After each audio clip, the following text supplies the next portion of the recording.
I hope you have not forgotten about Christian nationalism. It's more important now to understand that Christian nationalists are the biggest supporters of the Trump regime, and that has not changed.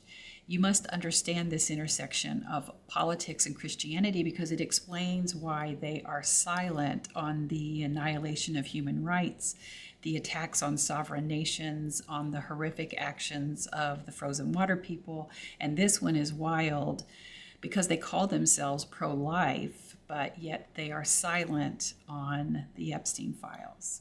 Now, if this is the first time you're finding me, I'm Rev Carla. I'm a former Christian and I'm a minister to the unchurched. I help people deconstruct and heal from Christian patriarchy and reclaim their spirituality after leaving church. I am the author of Deconstructing, and you can find this where books are sold and also in the TikTok shop.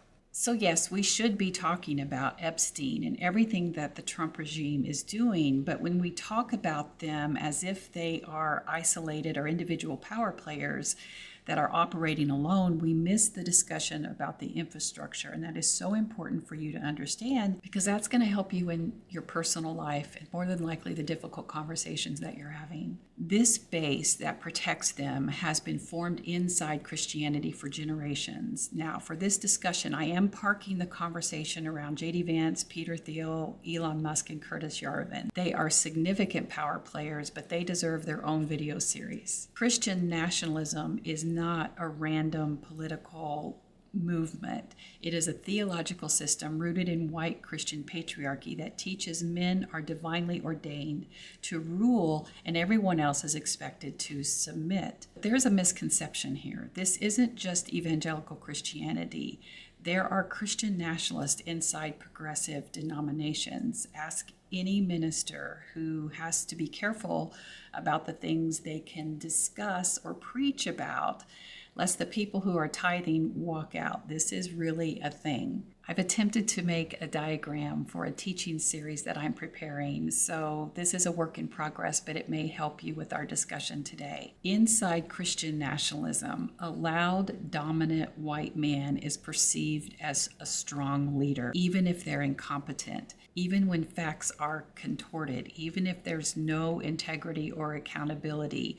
He doesn't even have to be coherent or competent. Who does that remind you of? Listen to any of Trump's speeches and then listen to a fire and brimstone minister. That conditioning happens in pulpits long before it shows up at the ballot box. And one of the foundational teachings of Christian nationalism is dominion theology. This teaches that Christians are called to take control of society. And the strategy for dominion theology became the Seven Mountain Mandate. And this gives instructions for Christians to infiltrate and control certain spheres. And that includes arts and entertainment, business, education, family, government, and religion. Now, another important aspect of this ideology is manifest destiny, and that says that Christians must expand their control of land. It's their divine right to do so. So whether it's colonization through conquest, deception, any kind of aggression, it's all good because it's God's will. So think about that. And now you know why they're silent on Iran, Nigeria, Venezuela, Gaza, Greenland, and the outrageous initiatives of the Board of Peace that Trump has established. I'm going through this really quickly, and I know there's so many places where we could dive into this content, but I just want to remind you what the teachings are of Christian nationalism. And one of the big ones is end times theology. That was popularized by John Nelson Darby in the 19th century. He restructured and reimagined the teachings in the book of Revelation. And he taught that chaos, war, global upheaval, all of that were prophetic necessities rather than a crisis to resist. In other words, all of this apocalyptic symbolism is part of the predictive nature that normalizes instability as part of God's plan. This teaching says that wars and suffering must happen for Jesus to return. There's not time to even go into the moral majority and Jerry Falwell and Paul Weyrich, but the Heritage Foundation built the political machinery that was laid out by the moral majority movement as well as the family. And this is where billionaire funding comes in, because this theology provides the emotional fuel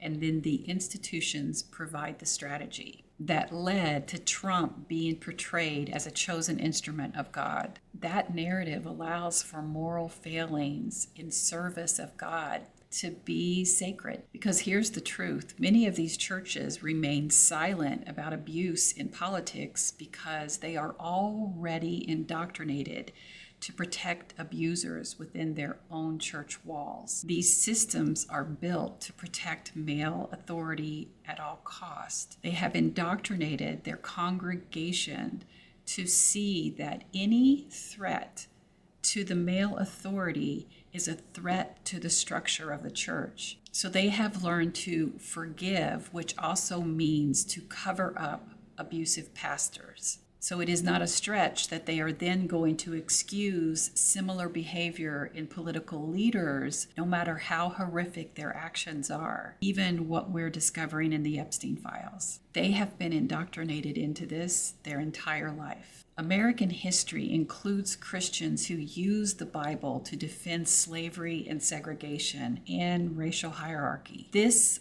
Christian nationalism inherits that legacy and repackages it as God's will. So what we're witnessing with the Trump regime is the fruit of decades of theological indoctrination. The politicians or the ones in the background who are funding them may not all be Christian nationalists, but the voting base that protects them has been prepared for this moment in time. If we want to understand this, we have to look at the pulpit, not just at the political podiums. Now, like I said, this diagram is a work in progress. I will be finishing it for a series that I'm going to be teaching about extremist Christianity in March. And this is an important conversation because deconstructing is not just leaving church. It is learning how theology and our Christian indoctrination shapes our politics, our conscience, and our humanity. I'll be teaching this series on Substack, so if you're deconstructing, you want to heal from Christian patriarchy and rediscover spiritual meaning after leaving church,